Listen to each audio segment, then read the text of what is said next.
Hey guys, welcome back to the channel McNally Money, your home of all things stock, investment, and personal finance related. In today's video, we're pleased to welcome the Director and CEO of Saga Metals Corp, Mike Steer, to the program for his very first appearance. This is one we've covered previously on the channel, a very exciting story. Before we get into it, take a second, smash the like button, guys. Big help to myself and the channel. If you're not already subscribed, McNally Money, feel free to join and let us know in the comments section below if you've heard of Saga Metals before or you're currently holding shares. With that being said, let's get into today's interview.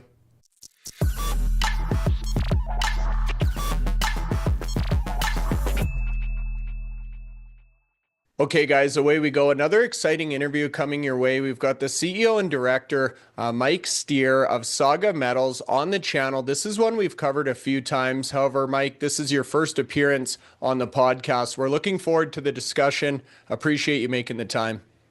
Absolutely. Thanks for having me. Most definitely. Now, I was just saying before we started recording, we're starting to see a lot more traction on social media around the ticker Saga. Precious metals, rare earths, really a main headline as we head into 2026. Can you give us a brief introduction of yourself, how you got involved in the space, and then ultimately became the CEO of Saga Metals? Yeah, so I've spent the last 20 years in the capital markets, last 10 specifically as either executive or directorship roles, in taking companies public. And that obviously includes Saga Metals. Our chief geological officer, Michael Garrigan, he's been a 20-year exploration geologist with deep roots in B2 gold, and has arguably touched pretty much every continent on the planet except for Antarctica. And so we kind of create a really good yin and yang as far as having that capital market aspects covered and then having the geological side of things covered. And so back in January 2023, we both founded Saga Metals together. Obviously, myself taking on the CEO role and him the Chief Geological Officer role. Makes sense. Now, in terms of your radar project, can you talk to us a little bit about this project itself? What sets it apart from others in the titanium space? Yeah, absolutely. So the radar project, titanium, vanadium, iron project, sits on the east coast of Labrador.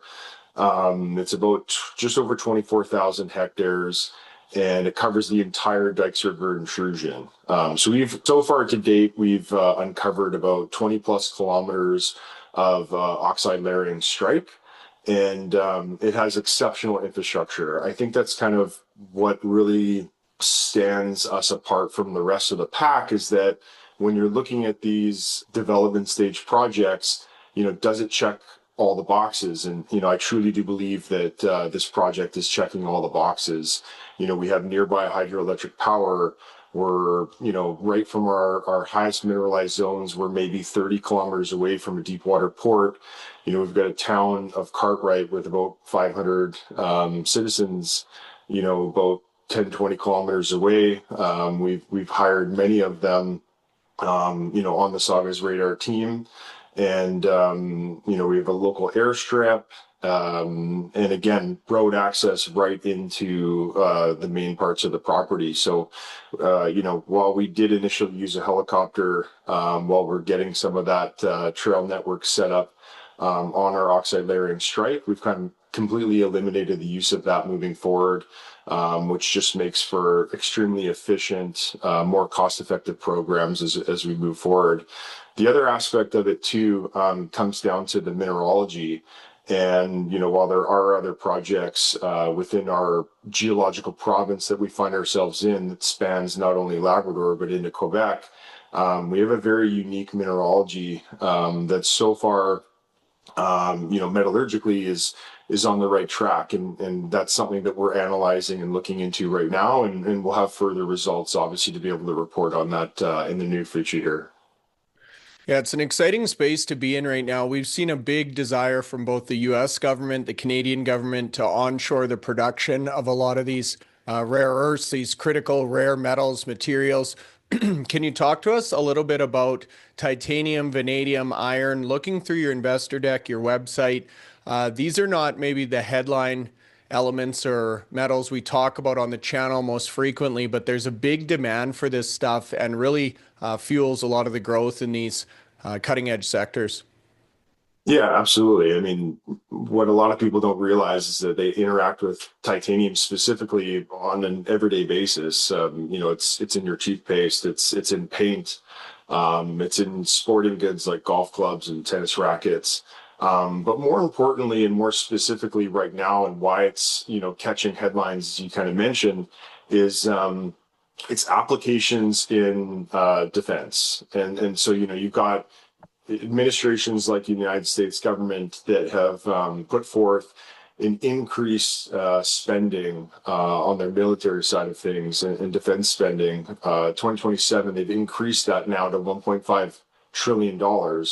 The part that's missing here, though, is that the United States doesn't actually have any titanium sources that feed into the titanium alloy industry. It all goes into the pigment industry. So they're relying on imports from other nations such as China and Russia that dominate the mining and the processing and downstream applications of titanium alloy. And so it's very necessary that North America finds and shores up its supply security of these critical minerals. Titanium specifically is used in fighter jets, missiles, naval ships, aerospace. You got vanadium in large scale, batteries. You've got armored vehicles.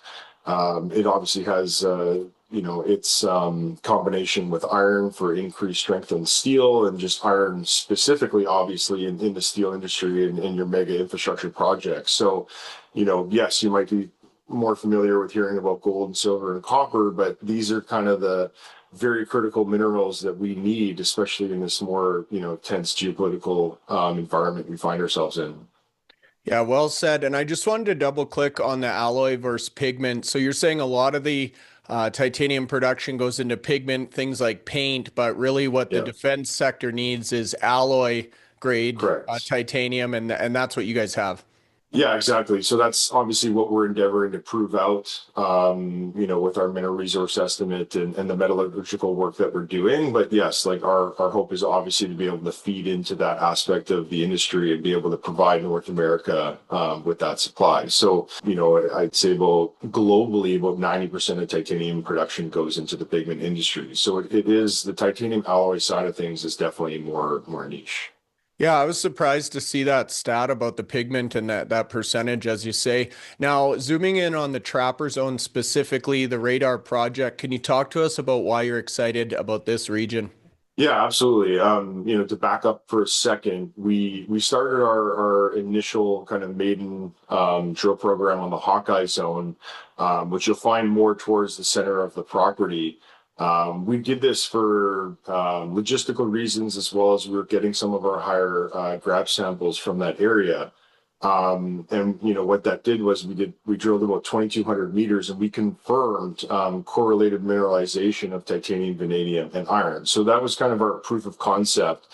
We were able to then garner greater access into the western part of the property through the old forestry road that heads to the west, and then we created a 4 kilometer access trail over the Trapper Zone. And so we started doing geophysics, the same type of ground-based geophysics that we did over Hawkeye, and we were getting exceptional, highly magnetic readings, upwards of, 50 to 100% greater than what we were seeing in the Hawkeye zone. So we kind of already, knew that there was probably something bigger and something greater going on here. The regional geophysics were pointing to two very large anomalies that were stacked on top of each other that we've now isolated into what's called the Trapper North and Trapper South. And so that's kind of where we wanted to focus our maiden mineral resource estimate drill program on heading into this year. And we've obviously already started to commence that program with drilling 8 holes, 4 in the Trapper North and 4 in Trapper South. We're just mobilized back to the property again here in 2026 to complete the mineral resource estimate program. Yeah, it's an exciting time. You can see why people are taking note. Now, you talk about some of the results here, very encouraging. Can you give us a little bit more detail or context? Yeah, absolutely. So, all 8 holes have been sent to the lab now. We've received back 4 of the holes from the Trapper North zone. Again, it basically proved out, what we had theorized about the Trapper zone in terms of it being more, highly magnetic over the Hawkeye zone. And we saw increases of, up to 130 and 140% titanium vanadium values coming out of the zone. Very large intercepts of mineralization across all 4 holes. Best hole probably being our R-0009 hit an intercept of 87.2 meters, grading just over 50% iron oxide. 10.15% titanium oxide and about 0.33% vanadium pentoxide. So again, very, very strong correlation between these 3 critical minerals, and just highlighting the potential and size of concentration that we're seeing in Trapper North. Obviously, we saw extensive rhythmic banding in the south, and we're going to start our program off with 30 holes and 7,500 meters in Trapper South, moving our way back up to Trapper North, and that's what we'll finish off our maiden resource drill program in the first half of 2026, and then with obviously the goal of completing the actual 4311 technical report in the second half. Yeah, some upcoming catalysts to watch for there indeed. Now, you guys have multiple projects. Can you talk to us about resources and how you allocate these between the various projects? Yeah, absolutely. I think it's kind of important to note, for people that, we founded Saga Metals as being a diversified critical mineral company. We feel that it's a unique way of giving investors access to a more diversified portfolio rather than, them having to figure out, okay, what uranium company do we invest in? What titanium company do we invest in? What lithium company do we invest in? How can we give them access to all these different critical minerals in one company?